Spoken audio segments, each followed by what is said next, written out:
الکانا اور اس کا خاندان سیلا میں۔ افرائیم کے کوہستانی ملک میں راماتیم سوفیم کا ایک شخص تھا جس کا نام الکانا تھا۔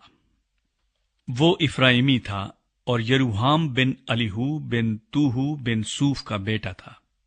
اس کے دو بیویاں تھیں، ایک کا نام ہنہ تھا اور دوسری کا فننا۔ اور فننا کے اولاد ہوئی، پر ہنہ بے اولاد تھی۔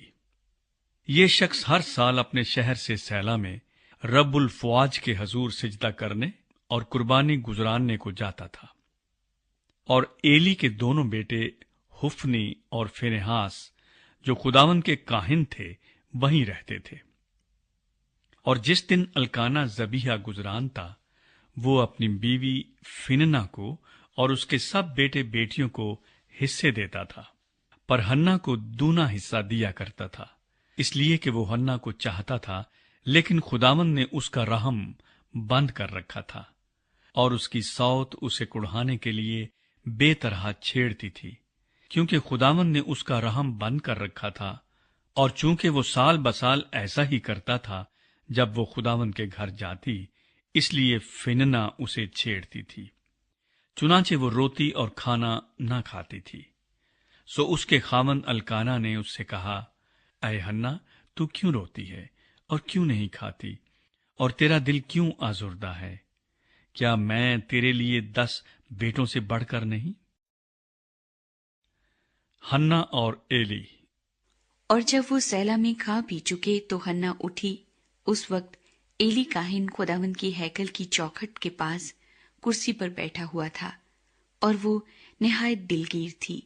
سو وہ خداوند سے دعا کرنے اور زار زار رونے لگی، اور اس نے منت مانی اور کہا، اے رب الافواج، اگر تو اپنی لونڈی کی مصیبت پر نظر کرے اور مجھے یاد فرمائے اور اپنی لونڈی کو فراموش نہ کرے اور اپنی لونڈی کو فرزند نرینہ بخشے، تو میں اسے زندگی بھر کے لیے خداوند کو نظر کر دوں گی، اور اس طرح اس کے سر پر کبھی نہ پھرے گا۔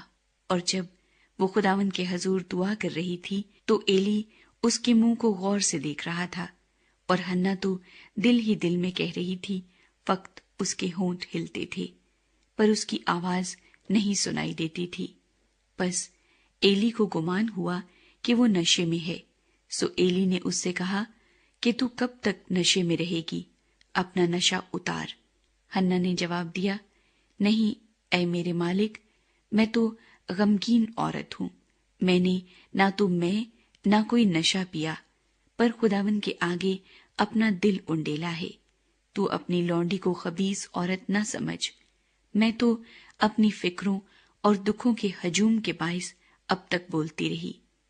تب ایلی نے جواب دیا، تو سلامت جا، اور اسرائیل کا خدا تیری مراد جو تو نے اس سے مانگی ہے پوری کرے۔ اس نے کہا، تیری خادمہ پر تیرے کرم کی نظر ہو۔ تب وہ عورت چلی گئی اور کھانا کھایا، اور پھر اس کا چہرہ اداس نہ رہا۔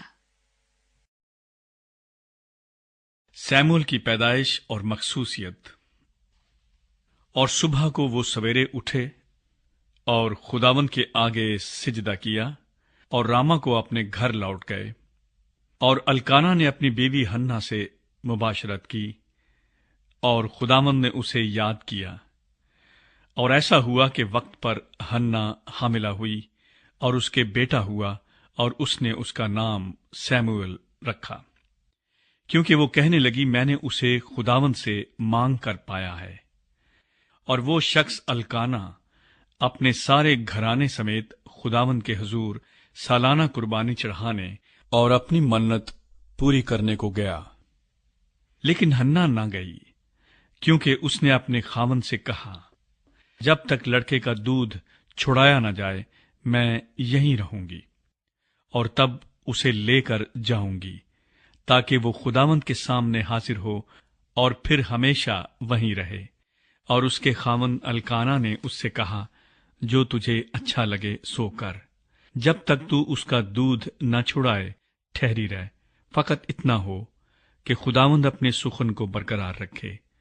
سو وہ عورت ٹھہری رہی اور اپنے بیٹے کو دودھ چھڑانے کے وقت تک پلاتی رہی، اور جب اس نے اس کا دودھ چھڑایا تو اسے اپنے ساتھ لیا اور 3 بچھڑے اور 1 ایفا آٹا اور مے کی 1 مشک اپنے ساتھ لے گئی، اور اس لڑکے کو سیلا میں خداوند کے گھر لائی، اور وہ لڑکا بہت ہی چھوٹا تھا، اور انہوں نے 1 بچھڑے کو ذبح کیا اور لڑکے کو ایلی کے پاس لائے، اور وہ کہنے لگی، اے میرے مالک، تیری جان کی قسم، اے میرے مالک، میں وہی عورت ہوں جس نے تیرے پاس یہیں کھڑی ہو کر خداوند سے دعا کی تھی۔ میں نے اس لڑکے کے لیے دعا کی تھی، اور خداوند نے میری مراد جو میں نے اس سے مانگی پوری کی، اسی لیے میں نے بھی اسے خداوند کو دے دیا۔ یہ اپنی زندگی بھر کے لیے خداوند کو دے دیا گیا ہے۔ تب اس نے وہاں خداوند کے آگے سجدہ کیا۔